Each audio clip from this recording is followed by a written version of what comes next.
La reciente caída de WeWork nos ha dejado 3 lecciones muy importantes que todo inversor debe conocer. En un recorrido por la historia de la compañía analizaremos los aspectos que llevaron a una de las startups mejor valuada en la historia a la bancarrota. WeWork nace en el año 2010 después de la difícil situación que dejó la crisis financiera del 2008 y en medio de la creciente tendencia de los espacios coworking que inició como tal en el año 2005. El coworking como modelo de negocio ya estaba establecido, pero la propuesta de WeWork era diferente: proporcionar espacios de trabajo que propicien la sociabilidad entre las personas que lo usan, un espacio para conocer gente y obviamente tener espacios con todas las comodidades para vivir la vida en oficina. El público, millennials, empresas de tecnología y startups que buscaban hacer networking. Pero esta es solamente la idea, la visión que tiene la compañía. Como inversores debemos entender cómo se genera dinero. Según el blog de WeWork, la compañía hace arrendamientos comerciales de largo plazo, de entre 5 y 10 años, en inmuebles de primera calidad en Estados Unidos, Canadá y Reino Unido. Para esto, WeWork realiza un pago por adelantado de un año. WeWork se encarga de personalizar el espacio, hay unos costos que tiene que asumir la empresa por dejar las oficinas preparadas y listas con todas las necesidades que solicitan los millennials. Y una vez listos los espacios, estos se alquilan a un mayor precio, obviamente, con un contrato mínimo de 6 meses y un adelanto de entre 1 mes y medio y 2 meses y medio. El servicio de alquiler que ofrece WeWork también incluye la gestión de la oficina, cosas como por ejemplo el Wi-Fi, servicios públicos, telefonía, tecnología de reserva de salas de conferencias, registro de invitados, seguridad, limpieza, correos, además de una cocina abastecida con agua, infusiones de frutas, té, café, etc. Y si aún no te has dado cuenta, aquí la primera lección: entender el modelo de negocio, en especial cuando se invierte en negocios disruptivos. Creo que todos sabemos que la visión de negocio de WeWork es novedosa, atrae a los inversores, pero el problema radica en su forma de ganar dinero. El modelo de negocio de WeWork era un clásico negocio de bienes raíces, pero con la particularidad que alquilaba a largo plazo y arrendaba sus espacios a corto plazo. WeWork nunca fue una empresa de tecnología como se quiso vender desde un inicio, y esto es sumamente importante, ya que hacer escalable una empresa tecnológica es algo muy distinto al de una empresa de bienes raíces. Normalmente los costos fijos de una empresa tecnológica no crecen a la misma velocidad que crecen los ingresos, pero con una empresa de bienes raíces la situación es totalmente distinta. Los costos fijos aumentan a la vez que aumentan los ingresos. Y el otro riesgo que enfrentaba WeWork era la posibilidad de no poder pagar sus alquileres. Los contratos a largo plazo son muy buenos, pero si la economía cambia completamente, una de las partes incumplirá el contrato. Si los inquilinos dejan de pagar o los ingresos no pueden cubrir las deudas, o peor aún, si no tienes inquilinos, hay una gran probabilidad de que la empresa termine incumpliendo sus contratos. Y justamente esto fue lo que le pasó a WeWork.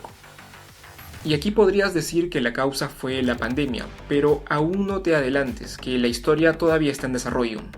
Un personaje crucial en la historia fue Adam Neumann. A sus 30 años era CEO y cofundador de WeWork junto con Miguel McKelvey. A Adam le debemos el enorme crecimiento que tuvo la empresa. Su enérgica y extravagante personalidad cautivó a muchos inversores, lo que permitió que WeWork se posicione en más de 120 ciudades de 40 países del mundo. De hecho, en Lima, Perú, también tenemos una oficina de WeWork. Conforme la empresa ofrecía más edificios en alquiler, se contrataban más trabajadores. Con el paso de los años, Adam se convirtió en un referente, brindaba charlas motivacionales, algunas veces hablaba como un profeta y le gustaba hablar sobre su misión en la vida: elevar la conciencia del mundo. En el año 2012 fue el primer WeWork Summer Camp, un retiro de 3 días que incluía alojamiento para dormir, transporte, comidas, embutidos y mucha cerveza. La finalidad: puedes compartir planes de negocios, establecer contactos, realizar juegos y por las noches fiesta y muchos tragos. Y como lo has de suponer, conforme pasaban los años, las fiestas eran aún cada vez más épicas. Las fiestas incluían litros de alcohol, lujos, DJs e incluso en una de las fiestas llegó a tocar la banda Red Hot Chili Peppers. Para el año 2017 el patrimonio neto de Adam se estimaba en 2.500 millones de dólares, y conforme la empresa crecía, su vida era cada vez más excéntrica. De hecho, la combinación de trabajo y placer fue la clave para la cultura de WeWork. En todo este apogeo, WeWork pasó a solo llamarse We. Además, Adam creó WeLife, un centro de vivienda comunitaria, WeGrow, una escuela que pretendía ser una red internacional para los hijos de nómades digitales, y Rise by We, una cadena de gimnasios. Adam se volvía cada vez más excéntrico, llegando a caminar descalzo por sus oficinas. Quería expandir la empresa en áreas de interés personal como por ejemplo el surf, y sus inversiones inmobiliarias personales llegaron a incluir una casa en San Francisco de 1.200 metros cuadrados en forma de guitarra valuada en $20 millones.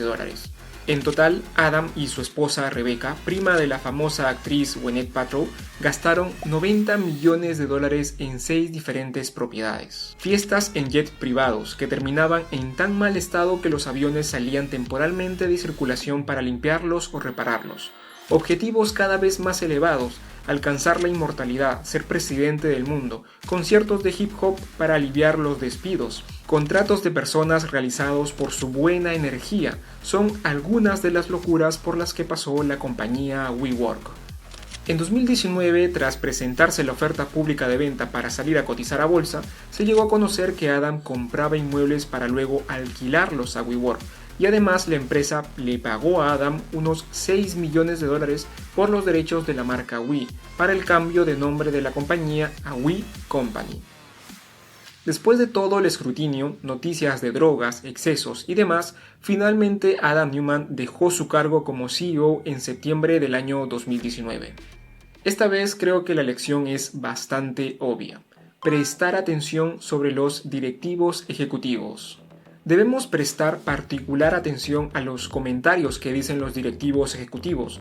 Normalmente no tenemos CEOs tan excéntricos como Adam, pero como inversores debemos separar el estilo de vida personal del CEO con los resultados empresariales que se reflejan en los estados financieros.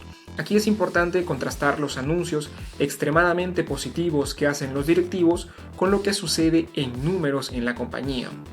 Investigar la vida de los directivos ejecutivos también es importante, ver en qué empresas ha trabajado, si éstas guardan relación, si tienen un historial de ser una buena persona, una persona honesta o una persona que miente, o si tiene una vida personal ordenada o no la tiene.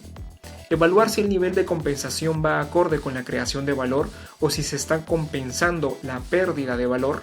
Evaluar el compromiso de los directivos, qué tanto invierten en la empresa, qué tan comprometido está su patrimonio personal con la compañía. Hay muchos aspectos más que podrían evaluar la gestión de los directivos, pero estos pueden ser unos puntos por donde iniciar. Y continuando con la historia, vamos a llegar a la lección más importante de todas. Durante todo el auge, WeWork recibió diferentes rondas de inversión.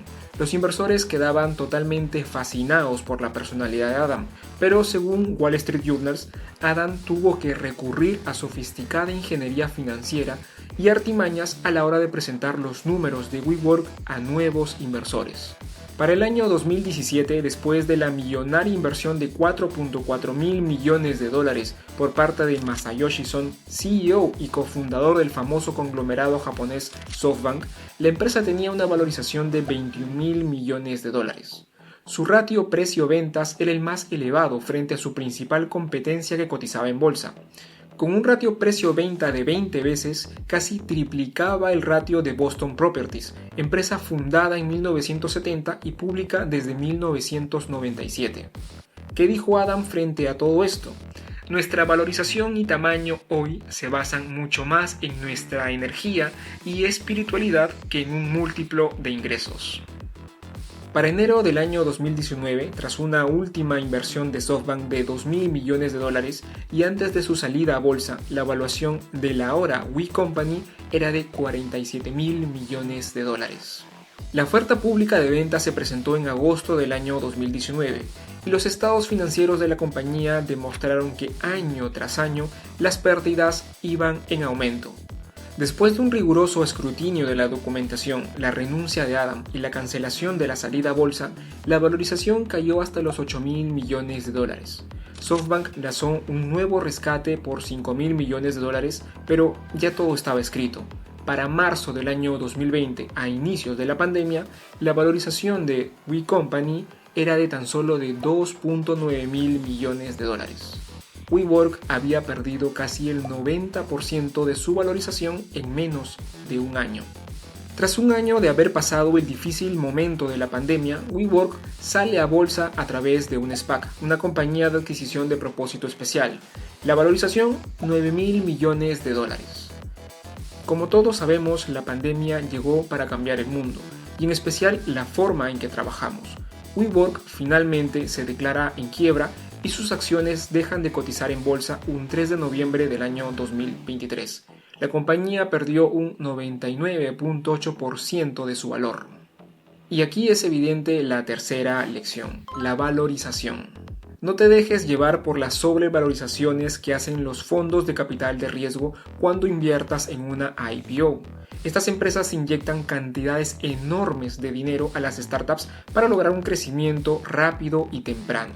Pero cuando estas se hacen públicas, pues la pérdida de valor es enorme. WeWork no es el único ejemplo de esto. Otro caso muy similar es el de la compañía Lyft, que también salió a bolsa antes de la pandemia.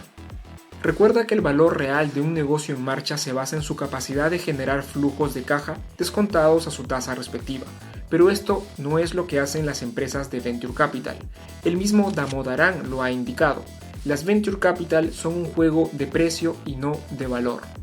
En casos como estos, lo que deberías hacer como mínimo es una comparación por múltiplos con la principal competencia. Pero lo recomendable sería que tú hagas la propia valorización y te des cuenta por ti mismo que estás pagando un precio demasiado caro por una empresa. Y finalmente recuerda que hay un abanico enorme de empresas para invertir. Y si crees que la compañía que estás analizando está muy cara, está sobrevalorizada, pues lo recomendable sería que busques en otro lado. Si te ha gustado este video, no olvides darle like, suscribirte al canal si aún no lo has hecho y activar la campanita si quieres ver más contenido como este. Un saludo y que tengas excelentes inversiones.